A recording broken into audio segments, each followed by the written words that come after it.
بسم اللہ الرحمن الرحیم۔ آج جس موضوع پر میں بات کرنے جا رہا ہوں وہ موضوع بڑا انٹرسٹنگ ہے، اور یہ ہر گھر کی ضرورت ہے۔ ہر ایک ماں پریشان ہے، ہر ایک باپ پریشان ہے کہ وہ اپنی اولاد کو نماز کی تلقین کیسے کرے۔ آیا کہ نماز پڑھنے کے لیے اسے کس حد تک مار پیٹ کر سکتا ہے، اس کی شریعت کتنی اجازت دیتی ہے۔ آئیے احادیث سے مطالعہ کرتے ہیں۔ رسول پاک صلی اللہ تعالیٰ علیہ وآلہ وسلم نے فرمایا کہ جب بچہ 7 سال کا ہو جائے تو اس بچے کو آپ نماز کی طرف تلقین کریں، اور جب بچہ 10 سال کا ہو جائے تو اسے ضرب لگا کے مسجد کی طرف بھیجو تاکہ وہ نماز پڑھے۔ اب ایک روایت یہ ملتی ہے، اور دوسری طرف یہ ملتا ہے نبی پاک صلی اللہ تعالیٰ علیہ وآلہ وسلم نے بچوں پر ظلم و زیادتی سختی کرنا منع فرمایا۔ آپ نے فرمایا کہ جو لوگوں پر رحم نہیں کرتا اللہ بھی اس پر رحم نہیں کرتا۔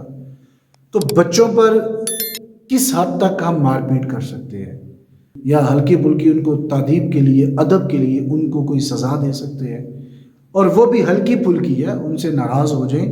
آپ یہ دیکھیں کہ آپ کا بچہ کس سے وہ زیادہ ڈرتا ہے۔ اگر آپ کی ناراضگی سے ڈرتا ہے تو آپ اس سے ناراضگی کا تھوڑا سا اظہار کریں، اور اگر آپ یہ سمجھتے ہیں کہ آپ کا بچہ ایک ضرب لگانے سے وہ ڈر جاتا ہے تو اسے ایک آدھ تھوڑی سی ادب کے لیے ضرب لگا سکتے ہیں۔ اور مقصد یہاں بچے کو مارنا نہیں ہے، مقصد بچے کو ضرب لگانا نہیں، مقصد بچے کی تربیت کرنا ہے۔ آپ وہ جس انداز سے بھی ہلکی پھلکی سزا کے ذریعے ان کو آپ سمجھا سکتے ہو تو اس طرح آپ بچے کو سمجھائیں تاکہ وہ نماز کی طرف راغب ہو جائے، کیونکہ یہ بڑا ضروری مسئلہ ہے کہ ہر ایک ماں پریشان ہے کہ بچہ نماز ہی نہیں پڑھتا۔ میں نے ایسے بھی والدین کو دیکھا، سنا، سوشل میڈیا بھرا پڑا ہے کہ جنہوں نے ایک چھوٹے سے نقصان کی خاطر اپنے بچوں کو جان سے مار ڈالا۔ اب یہ تھوڑا ظلم ہے، تھوڑا سا نقصان ہوا، بچے کو مار پیٹ شروع کر دی، کمرے میں بند کر دیا، دروازے کو بند کر کے کنڈی لگا کے اس کی ماں باہر جو ہے وہ لوگوں کو پکار رہی ہے کہ اس کے باپ سے بچے کو بچائیں۔ تو یہ کون سی شریعت ہے؟ یہاں تک تو اتنی تو اجازت نہیں اسلام نے دی۔ اسلام نے اگر اجازت دی ہے تو ضرب لگانے کی اصل مقصد تربیت ہے۔ آپ تربیت کسی بھی انداز میں کر سکتے ہیں، انداز تھوڑا سا مختلف ہو سکتا ہے۔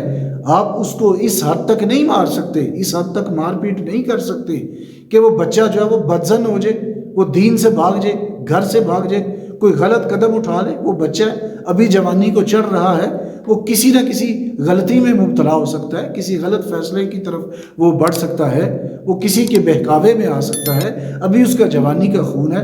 تو کوشش کرے والدین جو ہے اپنی اولاد کو اس انداز سے سمجھائیں۔ کوئی ان کو لالچ دے دے، چاکلیٹ کا لالچ دے دے، اس کے علاوہ کوئی چیز دیکھ لیں، ان کو انعام دینے کا لالچ دے لیں۔ یہ کہیں کہ بیٹا نماز پڑھو گے میں تمہیں فلاں جو ہے وہ انعام دوں گی، اگر ایک ماہ نماز پڑھو گے تو میں تمہیں فلاں تحفہ دوں گی۔ تو بچہ کیا کرے گا کہ وہ پورا مہینہ نماز پڑھنے کا جو ہے وہ عادت اپنا لے گا، نماز پڑھنے کی وہ عادت اپنا لے گا۔ جب وہ عادت اپنائے گا تو پھر ایک وقت کے بعد پھر آپ کو لالچ دینے کی ضرورت نہیں، بچہ نماز خود بخود سیکھ جائے گا۔ روایات میں بھی آتا ہے کہ 40 دن نماز پڑھنے سے بندہ نماز کا عادی ہو جاتا ہے۔ آپ جب بچے کو یہ کہیں گے نا بیٹا نماز پڑھو، 40 دن نماز پڑھنے کے بعد جو ہے میں تمہیں فلاں انعام دوں گی، مہینے کے بعد فلاں انعام دوں گی، 6 ماہ کے بعد، 3 ماہ کے بعد آپ دیکھ لیں، تو پھر اسے وہ انعام لا کر دیں۔ ایک وقت کے بعد آپ کو بتانا نہیں پڑے گا، آپ کو کہنا نہیں پڑے گا، بچہ خود بخود ہی نماز کی طرف راغب ہو جائے گا، وہ خود بخود ہی نماز پڑھنا شروع ہو جائے گا۔ تو اس طرح کر کے آپ بچوں کی تربیت بھی کر سکتے ہیں، اس طرح آپ بچوں کو نماز کی طرف تلقین بھی کر سکتے ہیں، اسی طرح آپ بچے کو نماز پڑھنے کی عادت بھی بنا سکتے ہیں۔ اللہ رب العزت سے دعا ہے اللہ رب العزت ہمیں عمل کی